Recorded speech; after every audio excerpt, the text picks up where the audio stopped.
चाणक्य नीति कहती है कि जो बीत चुका वो बीत चुका। बीत चुकी बात पर व्यर्थ सोच विचार करके पश्चाताप करना मूर्खों की निशानी है। इससे जीवन के अंदर कुछ भी हासिल नहीं होना है। समझदार व्यक्ति कभी अतीत की बातों का चिंतन नहीं करता, वो भविष्य के बारे में नहीं सोचता, वो सिर्फ और सिर्फ वर्तमान के अंदर जीता है। और चाणक्य नीति कहती है कि प्रत्येक जीव का अपना अपना स्वभाव होता है, उसी के अनुरूप उसको खुशी मिलती है। कोई उत्तम भोजन पाकर के प्रसन्नचित हो जाता है, बादल गरजने पर प्रसन्नचित हो जाते हैं। सज्जन व्यक्ति दूसरों को दुखी देख करके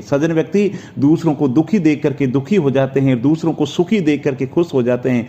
परंतु दुष्ट व्यक्ति हमेशा औरों को मुसीबत के अंदर देख करके खुश होता है। यह अपना अपना स्वभाव है और स्वभाव बदला नहीं जाता। और चाणक्य नीति कहती है कि जीवन के अंतर्गत हमेशा खुश रहें। आपदा हो, संकट हो, विपदा हो, घबराएं नहीं।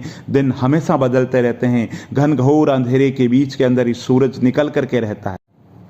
चाणक्य नीति कहती किसी भी व्यक्ति के खानदान के बारे में उसके व्यवहार से पता लग जाता है, देश का पता बोली से लग जाता है, प्रेम का पता आदर से लग जाता है और शरीर का पता भोजन से लग जाता है। और चाणक्य नीति कहती है मनुष्य कितना ही बलवान मनमोहक और कितने ही कुलीन परिवार से उत्पन्न क्यों न हुआ हो, यदि वे विद्याहीन है तो बिल्कुल वैसा ही है जैसे कोई फूल बिना सुगंध के हो। अर्थात विद्या विहीन मनुष्य का कोई महत्व नहीं है। विद्या से हीन मनुष्य समाज के अंदर कभी आदर नहीं पाता है। और चाणक्य नीति कहती है कि जीवन के अंदर जो व्यक्ति आपके सामने आपकी आलोचना करता है और वो ऐसा मित्र दुर्लभ लोगों को मिलता है, तो जो आपका मित्र आपके सामने कड़वी बातें कहता है तो समझ लीजिए वो हितैषी है आपका। और चाणक्य नीति कहती है मीठे वचन बोलने में कभी भी संकोच नहीं करना चाहिए, क्योंकि इससे कभी किसी का नुकसान नहीं होता है और मीठे वचन सुनकर के सारे प्रसन्नचित होते हैं। और चाणक्य नीति कहती है कि जीवन के अंतर्गत चाणक्य नीति कहती है कि शिक्षा एक ऐसी संपत्ति है जिसे कोई छीन नहीं सकता और कोई चुरा नहीं सकता।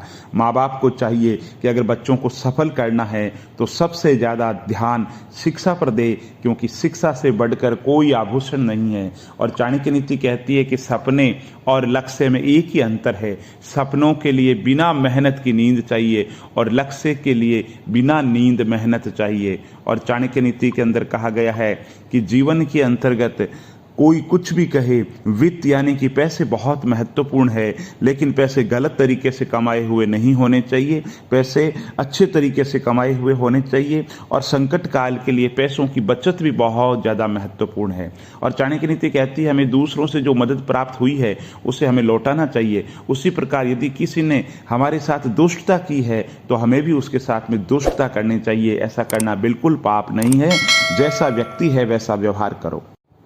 चाणक्य नीति कहती है जो अच्छा लगे उसे ग्रहण करो और जो बुरा लगे उसका त्याग करो। फिर चाहे वह विचार हो, कर्म हो या मनुष्य हो, अपने हिसाब से निर्णय ले लीजिए। चाणक्य नीति कहती है पानी में तेल, दुष्ट व्यक्तियों में गोपनीय बातें, उत्तम व्यक्ति को दिया गया दान और बुद्धिमत्ता के पास शस्त्र ज्ञान यदि थोड़ा भी हो तो वह स्वयं अपनी शक्ति से विस्तार पा लेता है। चाणक्य नीति कहती है कि घर के बाहर दिमाग लेके जाओ, क्योंकि दुनिया एक बाजार है, लेकिन घर के अंदर सिर्फ दिल लेकर जाओ, क्योंकि वहाँ पे परिवार है। और चाणक्य नीति कहती है गलत का खुलकर विरोध कीजिए, चाहे राजनीति हो या समाज। इतिहास आवाज़ उठाने वालों पर लिखा जाता है, इतिहास कभी भी तलवे चाटने वालों पर नहीं लिखा जाता है। और चाणक्य नीति कहती है कि एक सोच हमेशा अपने दिमाग में रखना कि मेरा कोई बुरा करे वो कर्म उसका है, मैं किसी का बुरा ना करूं, ये धर्म मेरा है। और चाणक्य नीति कहती है जियो और जीने दो, हमेशा खुद के बारे में सोचो लेकिन कर्म अच्छे हो।